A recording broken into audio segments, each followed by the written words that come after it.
بنشوف إن ناتسوكي دلوقتي مستغربة أنا إزاي انتهى بيا الحال إن أكون واحدة من الجنود التسعة، لأن الكل دلوقتي واقف وعمال يحييها لأنها رسميا بقت جندية من الجنود اللي المفروض تنقذ العالم من الفراغ. ولكن بما إنهم دلوقتي هزموا الأعداء فمفروض إن هم بيعملوا يوم الحصاد، فبنشوف إن الجنود كلهم لبسوا لبس كويس، ميميلين لابسه لبس كويس جميل، وبعد كده بنشوف ان ناتسوكي كمان لبسوها فستان وهي جايه كده. ايه اللبس اللي هم ملبسوني ده؟ حاسه ان انا شايله تهمه فوق دماغي وانا ملابساه. ايه دوت في ايه؟ فهنا اوني يجي يقول لها ايه ده؟ طب ما انت حلو اهو. اما انا حلو، انت بقى اللي شكلك غريب دلوقتي، لبست بقى لبس غير الحاجات اللي انت كنت لابسها لنا الغريبه دي اللي مبيناكي وحش، تحس انك عامله زي كانك زباله يعني، بس شكلها حلو دمها خفيف. قال له طب بس يا بغل، وانت شبه البغل انت كمان باللي انت لابسه دوت، انت بتقول على مين بغله بنت انت؟ فمسكوا في بعض تاني. ولكن هنا دلوقتي هي بتفكر المدينه كلها مفروض في الفيلم كانت بتتدمر كلها بسبب الفراغات اللي طلعت من السماء. في الوقت اللي زي ده مفروض كان يبقى في جنازه للضحايا اللي حصلت والجنازه بتاعت الناس اللي مفروض ماتوا في الحرب ديت، وساعتها كان هيبقى الجو حزين. ولكن مكان ده دلوقتي بشكل ما دلوقتي مهرجان الحصاد مفروض ان هو بيتعمل، وبنشوف ان الزعيم بينادي الكاهن وبيعمل حركات غريبة كده، الكل بيقعد يقلدها. فهي تسأل ميميلين ايه دوت؟ ايه الحركات ديت؟ قالت يعني دي حركات متعودين عليها بقالهم سنين يعني. طب انت ما بتعمليش معاهم ليه؟ قالت يعني دي مجرد من 200 سنة والسولو فيوتشر قبل 200 سنة، فانا مش عايز اعمل حاجة لمجرد ان الكل بيعملها وخلاص، يعني دي مجرد حركة وما تفرقش في حاجة. ولكن هنا الكل بيحتفل والكل بيشرب والكل بياكل، وهنا ناتسوكي فرحانة ان الدنيا حلوة وعمالين ياكلوا وما وراهاش اي حاجة. ولكن لوك عمال يقول لهم يلا نروح. طب ليه نروح؟ عايزين نستعد للمعركة الجاية. طب مهرجان الحصاد؟ لا هنستعد للمعركة الجاية. لو الدنيا باظت ايه اللي هيحصل؟ لازم نكون احنا جاهزين. قامت ناتسوكي قايله له بص انا متأكدة ان المرة الجاية اللي هيظهر فيها الفراغ هيكون في يوم الدنيا بتمطر فيه. قاموا سائلين البتاعة ديت الدنيا هتمطر امتى؟ قال النهارده اكيد مش هتمطر، لو بالنسبة للنهارده فالنهارده امان. قامت ناتسوكي قايله طب بص حلو كده النهارده احنا النهارده امان فمفيش مشكله ممكن نحتفل براحتنا. خلاص بقى حلو. ناتسوكي قالت لك خلاص يعني مش انت قلت ناتسوكي دي كلامها صح؟ قام قايل لا لا انا زي ما قلت دلوقتي محدش يبقى مهمل هنا، احنا المسؤولين ان احنا لو في اي حاجه ظهرت فجاه لازم نكون جاهزين في اي وقت. طب انت قلت ان هي لا ماليش دعوه، ما قلتش ولا قلت، احنا جاهزين في اي وقت. فهنا البنات كلهم اتجمعوا ايه ده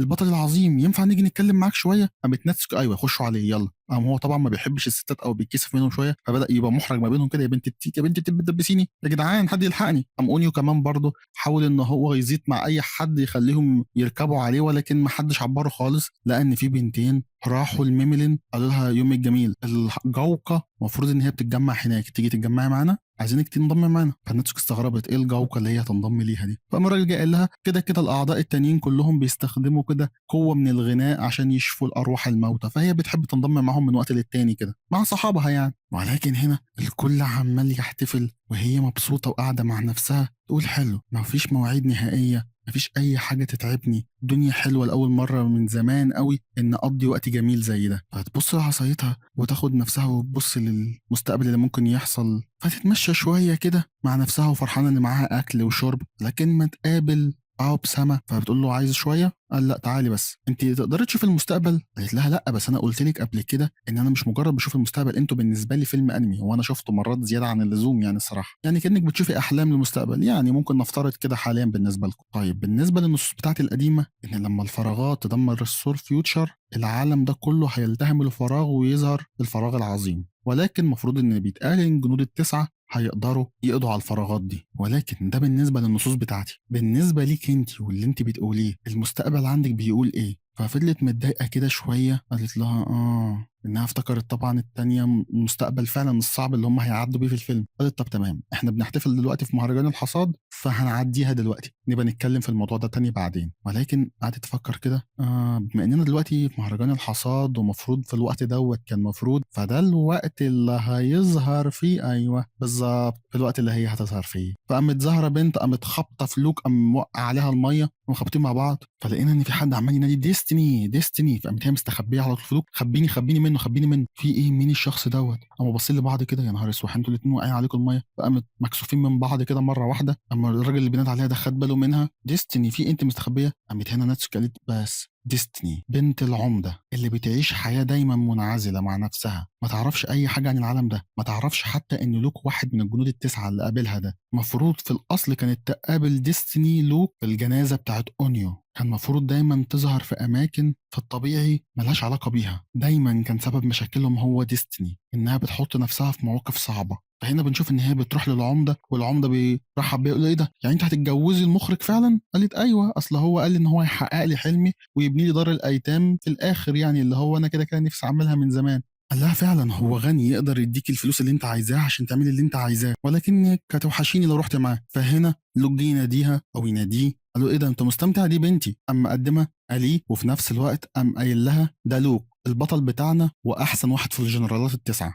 قال ديستني. فالاتنين كده اعجبوا ببعض شويه، واعجبوا بشكل بعض. قامت هنا ناتسوكي داخله، يا نهار اسوح، البت دي سطعه قوي. ما هو طبيعي، ما هو بطله الفيلم، يعني هنقول ايه، عشان كده هي البطله. ولكن هنا يبتدوا الرقص، ويبتدي الناس تتجمع وتحتفل بمهرجان الحصاد، وعمالين يحتفلوا. وهنا هي عماله تبص عليهم تتفرج، وهما الاتنين بيرقصوا مع بعض وقاعدين مع بعض، وبدا يعجبوا مع بعض. قال في اللحظه دي مفروض ان دلوقتي لوك هيقع في حب ديستني. فسمعت صوت كده كانها بتقول انها جميله وغنيه وعندها قلب حلو، عكس انا اللي انا ما عنديش اي حاجه خالص هي عندها. يا دي النيله، انا بكره الست ديت. فكان اوني هو اللي بيقول الكلام دوت. قالت له طب ينفع تقولش كلام على لساني؟ يعني بعد اذنك انا ما بفكرش في الكلام دوت. قال لها كده كده لوك يحتاج اي حاجه، واي حاجه يعملها يقدر يعملها. الصراحه هو دايما من يوم ما اتولد هو البطل الاسطوري بتاعنا، كل اللي بيعمله هو القتال، فهو الصراحه يستحق شويه متعه. قالت انا عارفه، وافتكرت له تاني الماضي بتاعه، وقعدت تقول هو فعلا الشخص الوحيد اللي بيقدر يخلي لوك يقدر يبتسم ويضحك شويه من قلبه فعلا هو ديستني. عشان كده هي قابله بالكلام ده. ولكن بنشوف كده ان في واحد من الفراغات بينزل في منطقه غريبه وسط البيوت، وبيقابل ناس متنكره كده ما بنعرفش هم مين. حد منهم بيقوم عامل عليه حاجه سحريه، وبعد كده بيختفي. بنشوف ان في كاهن مفروض ان هو بيخش عادي من ابواب الحراسه، ولكن الناس السكرانه تاخد بالهم ان دول كاهنين. لا اكيد ما دخلش اتنين كهنه، يعني هو واحد اللي عندنا. ولا ثانيه، احنا سكرنا ولا ايه؟ في ايه؟ اكيد سكرنا، اكيد سكرنا. لا ما فيش اي حاجه. فهنا هم قاعدين، فبنشوف ان ديستني واقفه كده قاعده. فين لوك؟ هو راح فين؟ هو مش كنتوا مع بعض؟ لا ما احنا اتفرقنا. فمفروض ان ناتسوكي كانت لبست لبسها تاني، فقامت قايله ايه ده؟ مين الشخص اللي مليان شعر دوت؟ لا دي ناتسوكي، عديها عادي، دي شخصيه واحده كده فنيه تحريك معانا كده قاعده قرفنا. ايه ده انت ناتسوكو؟ ده انا سمعت انك عندك قدرات مذهله قوي وبتعملي حاجات رهيبه، بس ما توقعتش انك ظريفه بالشكل دوت. قال يا ستي بالله عليك، دي شخصيه ظريفه؟ دي شبه الغول، عماله تاكل بكل العنف دوت، وتاكل بالشراهه ديت وعنيفه معانا ومبهدلانا. اما كده ايوه ايوه انا معلش، انا عنيفه انا عنيفه، يلا هي وتيك قامت راميه. يلا بقى مرات انا عنيفه، فانا معلش إن انا عنيفه. ايه يا ستي؟ ايه يخرب بيتك؟ ده انت زباله، عشان كده ما عندكيش صحاب. قامت دينس قالت لها هو انت فعلا ما عندكيش صحاب؟ اه مش محتاجاهم، يعني اظن ان انا اقدر اعيش من غيرهم عادي. يعني فعلا ما عندكيش ولا واحد حتى؟ لا ما عنديش. طب حلو، احنا زي بعض، انا كمان ما عنديش صحاب. ولكن هنا بنشوف ان المخرج دوت يقوم داخل ديستني، في ايه؟ عمال ادور عليكي فين؟ يلا علشان نتجوز. اما هنا اوني قال فعلا يعني ديستني دي مخطومه اصلا للمخرج، يعني مش هتبقى معلوم. فهنا ناس كانت قامت قايله ده مدير المؤسسه اصلا اللي هي بتمول المدينه ديت، متجوز 8 وعايز يتجوز ديستني عشان تكون رقم 9. وفعلا بيقول لها تعالي يلا عشان تكوني مراتي رقم 9، ولكن الأول لازم تعملي حاجة في هدومك دي، لازم تلبسي حاجة تليق زي زوجات ال8 بالظبط. فقامت ناتسو جايه له، طب انت بتتجوزيه ليه؟ قام هو قايل لها وانت مالك؟ انت ايه الشعر اللي بيكلمني دوت؟ انت ايه رخرة انت كمان؟ ولا انت غيرانه عشان هي هتتجوزني وانت لا؟ لا ما هو لازم اللي يتجوزني صراحه يكون جميل، يعني فانت مش جميله للدرجه دي. قامت مطنشاه، قالت انا من وانا صغيره كنت دايما بتسائل انت ليه هتتجوزي المخرج اساسا؟ انت نفسك كل اللي تعمليه انك تبني دار ايتام، صح؟ طب ما تبنيها انت، ليه هو اللي يبنيها لك؟ انت هتتجوزيه عشان هو يبني لك كده؟ فهو بيقول لها طب هي لسه هيكلمها تاني، لازم تلبسي زي زوجاتي لو انت كمان بقى غيرانه فعلا كده وبتبعديها عني. قلت لا انا هلبس اللي انا عايزاه واعمل اللي انا عايزاه، وده بالنسبه لي هو الجمال، مش الجمال اللي عند مراتك دوت. ده تعريفي للجمال. ومسكت اونيو رميته تاني. طب انا مال امي؟ انت بترميني انا ليه؟ ولكن هنا الراجل جه قال في مشكله، في مشكله، في فراغات، في فراغات، شكلهم دخل وانا بشحن. يخرب بيتك، طب تعالى نيجي على طول. طلعوا بره لقوا في كاهنين. قال ايه دوت؟ 2 كهنه؟ ازاي في 2 كهنه؟ اكيد واحد فيهم هو الفراغ. ايه اللي بيحصل هنا؟ الفراغ بيقرب. فقالت ثانيه، ده معناه ان واحد من الاثنين دول هو الفراغ فعلا. اما الاثنين اتفاجئوا كده، فقاموا سالين ناتسكو ايه ده معناه ايه؟ انت مش قلتي ان مفيش حاجه النهارده؟ قالت هو ده فعلا بيحصل في الفيلم، ولكن مش دلوقتي، ده حصل بدري قوي. المفروض ان الكاهن اللي بيخش المدينه متنكر ما بيجيش دلوقتي. طب هنعمل ايه؟ طب ازاي نفرقهم عن بعض؟ مش عارفين نعمل ايه، هم شبه بعض جدا. قالت بس خلاص هنعمل كده، اللي يعرف يعمل الحركه دي يبقى هو الكاهن، التاني الفراغ مستحيل يعمل الحركه دي. يلا اعمل ورايا. فقعدت تعمل رقصه غريبه كده، تقعد تعملها كل شويه. انت مجنونه يا بت ولا في ايه؟ قام في واحد منهم قام عامل الحركه ديت، قام التاني بس انت الفراغ. قام هو فعلا متحول وبدا يتحرك ناحيه السول فيوتشر الاخيره، والناس تقعد تجري. هنا المفروض ينادوا لوك، يلاقوا ان لوك سكران خالص. يخرب بيتك يا ديستني، انت شربتيه ليه؟ لوك ما عادش معانا. قامت ناتسوكي دايمًا destiny، دايمًا سبب قُص المصايب كلّها يخرب بيتها، ولكن هنا هو بيتجه للsoul future فكلّه بيجري وراه عشان يلحقه بسرعة، وبنشوف إن destiny بتحاول تخبّي الناس كلّها تبعدهم وتقفل على نفسها الباب، ولكن بتقفل غلط، فتلاقي نفسها إن هي اتزنقت مع الباب وبقى موجود الوحش خلاص هيقتلها. هنا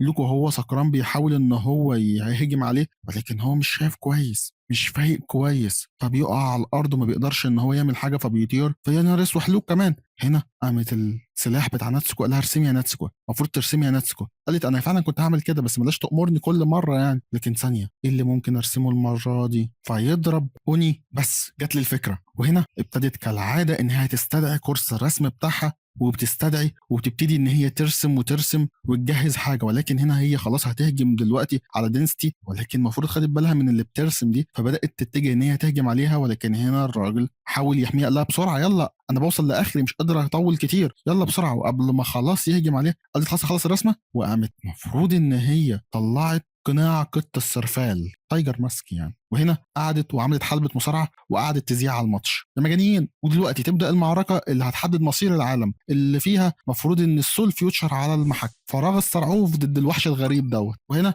ضربات كتيرة ويحاول يهجم عليه ويديله فينيشات ويديله ضربات غريبة، فطبعا ايه ده هو ده جميل قوي يعني. قال لك يا جدعان نشجعه، فهو يفوق كده لوك ايه ده ايه اللي بيحصل هنا، فيقعد يضحك اصلا، والتايجر ماسك دوت يقوم لسع سوبليكس تايجر ماسك بروك ليسنر اديشن، ويقدر ان هو بعد السوبليكس يعد عليه 1 2 3، وبعد الثلاثه المفروض ان الفراغ يتدمر تماما، ولكن قبل ما يتدمر المفروض ان هو بيضرب ضربته الاخيره، وهنا قالت الرسمه اللي انا المفروض كنت استهلكت فيها 3 ايام دلوقتي فرقه التحريك يلا تقوم ضارب الضربه الاخيره، وهنا 3 2 1 يقوم الفراغ متدمر تماما ويكون كده نجحت. فكله الله ده انت جامده قوي، ده جميل قوي اللي انت عملتيه دوت، حلوه قناع قط السرفال اللي انت عملته ده. فهو اختفى، قالت فعلا هو رهيب، ولكن قامت مغمى عليها وقامت نايمه تاني. ايه ده مالها؟ قال لا تمام هي هتنام، وبعد 3 ايام نامت تاني بتصحى علشان تاكل. قالت تاني نمت 3 ايام؟ قال لها اشمعنى انت بتنامي 3 ايام؟ قالت غالبا ده الوقت اللي انا المفروض في طبيعي اقدر ارسم فيه الرسمه دي، فانا بنام بمقدار الرسمه اللي اقدر ارسمها. قال اظن المره دي اقدر اشكرك انت انقذت الدنيا المره دي خالص يعني.